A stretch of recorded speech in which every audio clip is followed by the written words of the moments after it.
Have you ever just stopped and wondered, how did we get here? I don't just mean you and me, but all of us, our entire species. Well, it's one heck of a story of survival, of innovation, and incredible change that stretches back millions and millions of years. Okay, let's dive right into this amazing journey, from our earliest primate ancestors all the way to us. And when I say it's a long story, I am not kidding. We are talking about a time frame that is, well, it's almost impossible to really wrap your head around it. 70 million years. That's the mind-boggling amount of time we need to travel back through to really get to the roots of humanity. So, what do we actually mean when we talk about human evolution?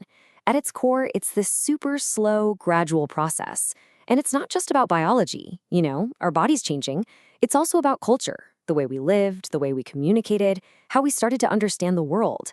It's the whole transformation from a small primate in the trees to the species that builds skyscrapers and travels to the moon. So where does an epic like this even begin? Well, it all starts with a pretty revolutionary change in how we get around. It begins with the very first steps taken on 2 feet. Okay, let's look at the timeline to get a sense of the scale here. 70 million years ago, way back, our distant ancestors were these little primates, probably living up in the trees. Now, fast forward an incredible 50 million years, and you start to see the first early apes. But the story of our direct family line, the hominins, that really gets going about 4 million years ago with a group known as Australopithecus. So let's meet them properly. Australopithecus. Now, these guys aren't apes, and they're not quite human in the way we'd recognize today. They are our first true ancestors who walked upright, and they represent this massive turning point on the evolutionary road. The single most important thing about this era is right there at the top. They walked upright. This was an absolute game changer. Why? I mean, think about it. Walking on 2 legs freed up the hands. For the first time, hands weren't just for climbing or walking on. They could be used to carry food, to hold babies, and, down the line, to make tools. Now, despite this huge leap, their brains were still pretty small, about the size of a modern chimp's.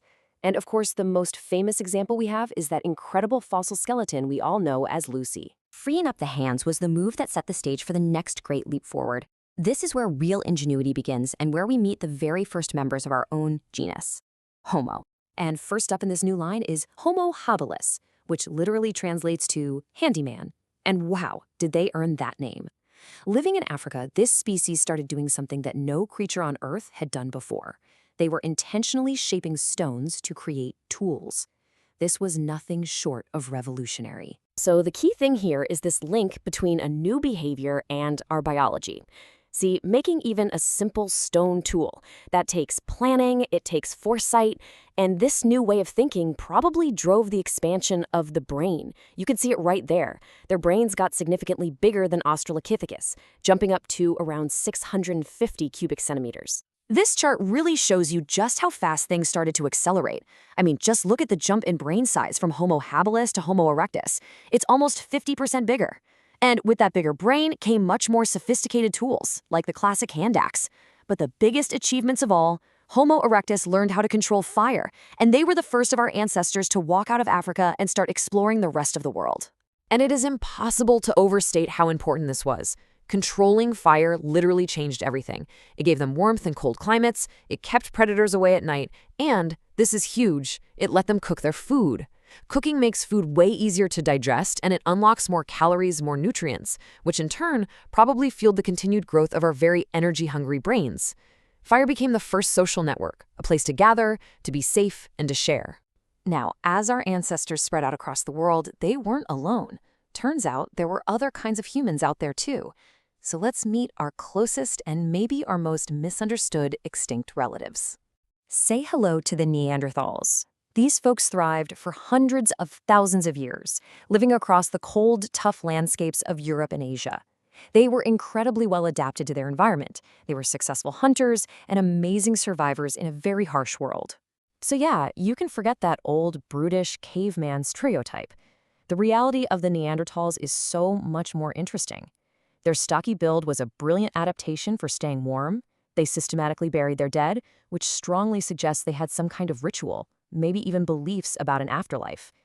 And maybe the most fascinating thing of all, we know from our own DNA that when our Homo sapiens ancestors met them, they interbred. In fact, many people today carry a small percentage of Neanderthal DNA. All right, so this chart shows that steady climb in brain size we've been talking about. But hang on a second. Look at that last bar. Here's a total surprise. The Neanderthal brain, on average, was actually larger than ours is today. This just completely blows up that simple idea that bigger is always smarter, and it makes you really think about what intelligence even means. Which brings us to the final chapter of this incredible story. Well, at least for now. It's the emergence of the last human species left standing. Us. Homo sapiens. The name means wise man. Our species first appeared on the scene in Africa, somewhere around 300,000 years ago. And from that one starting point, that one continental cradle, we would eventually go on to inhabit every single corner of this planet. So what was our advantage? If it wasn't just about raw brain size, what was our secret sauce? It was what we did with our brains.